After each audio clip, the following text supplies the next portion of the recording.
Bon, aujourd'hui, on va parler de la valeur des positions. Donc, un nombre est composé de chiffres. Les chiffres sont de 0 à 9. Donc, 0, 1, 2, 3, 4, 5, 6, 7, 8, 9. Donc, on utilise des chiffres pour faire un nombre. Donc, voici ici, nous avons le nombre 567. Donc, le 7 est à la position des unités, le 6 est à la position des dizaines et le 5 est à la position des centaines. Donc, la position qu'ils ont ou l'ordre qu'ils ont détermine la valeur du chiffre. Donc, le chiffre 7 vaut 7, tandis que le chiffre 6 vaut 60 parce qu'il est aux dizaines et le chiffre 5 vaut 500 parce qu'il est aux centaines. Aujourd'hui, on va ignorer ce qui vient en arrière de la virgule, donc pas de fraction, pas de nombres décimaux. Donc, si on continue notre chiffre maintenant, au lieu d'avoir 567, on va maintenant avoir 234 567. On replace notre position des valeurs. Donc, maintenant, si on continue où on étions, la position des unités de 1000, c'est le 4. Il vaut 4000. Il y a 4 unités de 1000.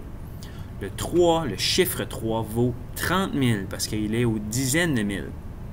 Et le chiffre 2 vaut 200 000 parce qu'il est à la position des centaines de 1000. Donc, on va reprendre un plus gros chiffre maintenant. On va avoir 1 234 567. Donc, pour voir la valeur des positions, on peut voir que le 1 vaut 1 million. Donc, il a 1 et 6 zéros en arrière, 1 pour chaque chiffre qui le suit. La position du chiffre 2 vaut 200 000 parce qu'il est à cette position-là. Par la suite, on a 30 000, 4 567. Donc, le premier nombre que nous avions était le 1. Donc, lui est à la position des unités de millions.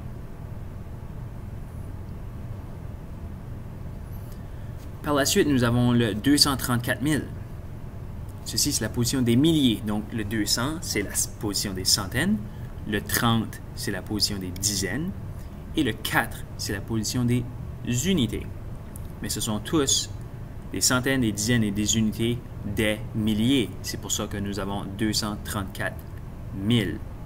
Par la suite, on peut reprendre les mêmes catégories. Nous allons descendre centaines, dizaines, unités vers le bas. Donc, nous avons 500 des centaines, nous avons 60 des dizaines et 7 des unités. Je m'excuse, je manque de place en bas. Mais là, maintenant, ce n'est pas des milliers, mais bien des unités. Donc, voici la valeur des positions. C'est tout ce qu'on a à savoir ici.